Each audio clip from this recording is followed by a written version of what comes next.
भारत के defence minister Rajnath Singh साहब जो हैं, पाकिस्तान पर उन्होंने बड़ी सख्त तनकीद की है शंघाई कोऑपरेशन ऑर्गेनाइजेशन के फोरम पे, जहाँ पे तमाम ममालिक इकट्ठे थे। उन्होंने सीधा सीधा पाकिस्तान के कहा जी कि हमने ऑपरेशन सिंदूर किया, ठीक है जी, और ये हमारा राइट था और हमने ये करना है और हमने नहीं छोड़ना। अब इस चीज़ को देखें, ये दैट्स वेरी डेंजरस प्रेसिडेंट, ठीक है ना जी, ये बड़ी डेंजरस प्रेसिडेंट है। मुझे ऐसे लगता है कि पाकिस्तान भी कल को यही कहेगा कि हमारा भी हक है, हम भी जो दिल करेंगे करेंगे। अब उन्होंने जो बातें की हैं दैट्स वेरी डेंजरस। जरा सुनिएगा वो क्या कह रहे हैं राजनाथ सिंह साहब। राजनाथ सिंह साहब जो हैं, ही is a very mature seasoned politician, very close to prime minister Modi. और दूसरा ये है कि किचन कैबिनेट का हिस्सा है, defence minister, second time defence minister, I think इससे पहले होम मिनिस्टर थे। सो ऑपरेशन सिंदूर जो है वो कहते हैं जी कि हमने प्रीएम्प्टिव स्ट्राइक की है ताकि मजीद टेररिस्ट अटैक जो है वो ना होते। हमने उसी वक्त ख़त्म कर दिया पाकिस्तान के अंदर जो टेररिस्ट इंफ्रास्ट्रक्चर था, ख़त्म कर दिया इससे पहले कि मजीद हमले होते। और वो क्रॉस बॉर्डर टेररिज्म को ज़ीरो टॉलरेंस, और ज़ीरो टॉलरेंस फॉर टेररिज्म, ये आपको पता है कि ये this is the plea which India टुक।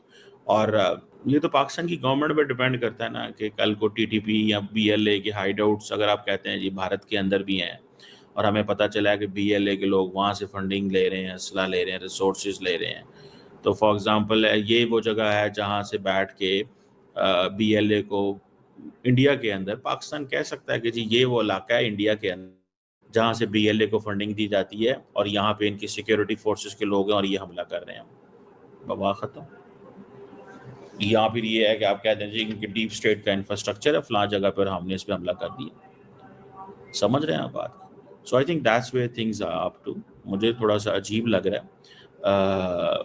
बहरहाल एनी हाउ, अब राजनाथ सिंह साहब जो हैं उन्होंने ये जो बातें की हैं और कहा है जी के, और आपको पता है 2020 के बाद जब से गलवान वैली का वाकया हुआ था, लड़ाई हुई थी, उसके बाद पहली दफ़ा राजनाथ सिंह और पाकिस्तान का, क्योंकि मेंबर स्टेट है एससीओ का, नाम नहीं ले सकते थे, लेकिन क्रॉस बॉर्डर टेररिज्म का जनाब उन्होंने कहा है कि ये बंद होनी चाहिए और हमने पहलगाम के वाक़े के बाद ये सब कुछ किया और पाकिस्तान को हमने रोक दिया, इस हवाले से डिसमेंटल कर दिया, इंफ्रास्ट्रक्चर तोड़ दिया पाकिस्तान का, ख़त्म कभी नहीं पाकिस्तान ये कर सकेगा।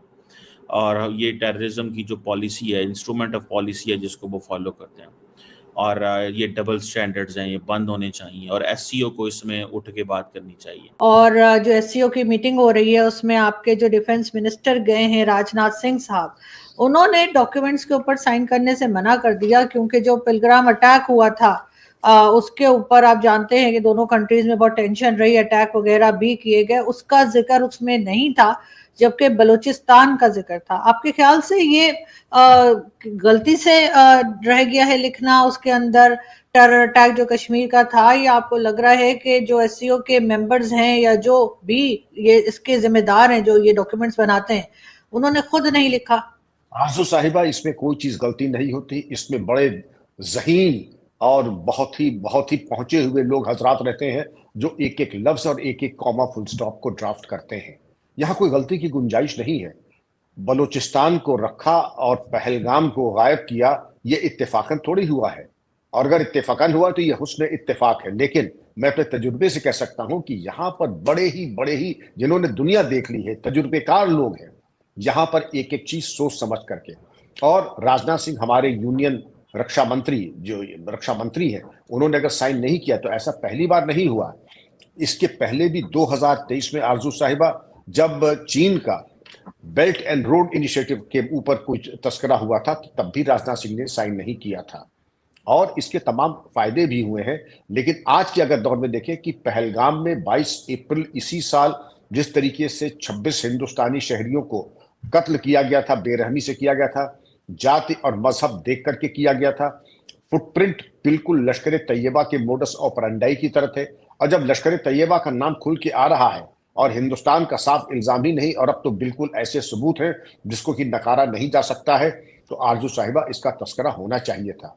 और उन हालात में जबकि बलूचिस्तान के बारे में इतनी लंबी चौड़ी इसमें जो जिक्र और तफसील से बयानात किए गए थे, तो कम से कम इतनी तो ये तो मामला तरोताज़ा है।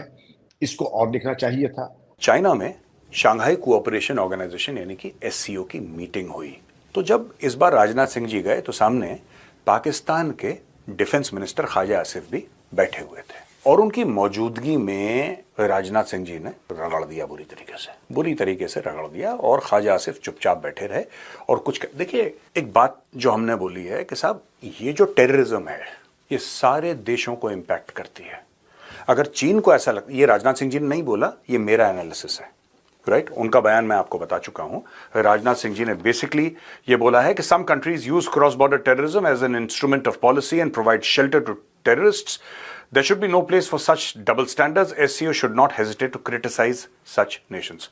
साफ सीधी बात है, अगर हमें लगता है कि पाकिस्तान की वजह से हमारे शहरी, हमारे नागरिक मारे गए, जो कि एक सच है, तो पाकिस्तान सम कंट्रीज फिर नहीं बोलना चाहिए, हमें बोलना चाहिए पाकिस्तान। मुंह के सामने बोलो Khawaja Asif you belong to a terrorist country, इसके मुंह पर बोलो। अगर ऐसे नहीं बोलना है, ये डिप्लोमेटिकली करेक्ट नहीं है, तो कम से कम ये बोलिए कि पाकिस्तान ने टेररिज्म को बढ़ावा दिया और पाकिस्तान जो है पैसा लगाता है, अपनी फौज का इस्तेमाल करता है, अपनी आईएसआई का इस्तेमाल करता है भारत के अंदर आतंकवाद फैलाने के लिए। एक क्लियर कट बात आपको बोलनी पड़ेगी, क्योंकि जब तक आप बोलेंगे सम कंट्रीज, कुछ मुल्क, पाकिस्तान इतना बड़ा ढीठ का बच्चा है कि पाकिस्तान साफ बोल देगा सम कंट्रीज बोली थी, हमारे लिए तो बात ही नहीं करी, हम क्यों अपसेट हो इस चीज को लेकर, हमारे लिए थोड़ा ना बोला है। They are highly capable of doing this. So sometimes the message has to be passed bluntly and clearly, बिना लाग लपेट के। ठीक है, डिप्लोमेसी फॉर अनदर डे। खैर, स्ट्रॉन्ग स्टेटमेंट था राजनाथ सिंह जी का, और राजनाथ सिंह जी ने साफ दो टूक शब्दों में बोल दिया कि साहब ये देखिए सारे देशों को मिलके। तो दोस्तों, ये थी भारत की तरफ से साफ और सीधी चेतावनी। आतंकवाद को बर्दाश्त नहीं किया जाएगा, चाहे वो कोई भी देश हो। राजनाथ सिंह के शब्दों ने एससीओ में भारत की सख्त नीति और मजबूत नेतृत्व को दिखा दिया। पाकिस्तान बौखला गया है, लेकिन सच को नज़रअंदाज नहीं किया जा सकता। अगर आपको वीडियो पसंद आया हो तो लाइक, शेयर और सब्सक्राइब करना ना भूलें। मिलते हैं अगले वीडियो में, तब तक के लिए जय हिंद।